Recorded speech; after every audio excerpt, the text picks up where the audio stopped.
You ask Tiger to solve. This deals with linear equations with one unknown. The final result is x equals 3. Let's solve it step by step. Group all x terms on the left side of the equation. Subtract 2x from both sides. Group like terms. Simplify the arithmetic. Group like terms. Simplify the arithmetic. Group all constants on the right side of the equation.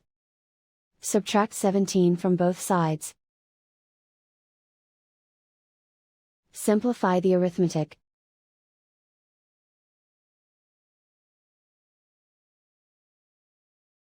Isolate the x. Divide both sides by 6. Simplify the fraction. Find the greatest common factor of the numerator and denominator. Factor out and cancel the greatest common factor. And so the final result is x equals 3.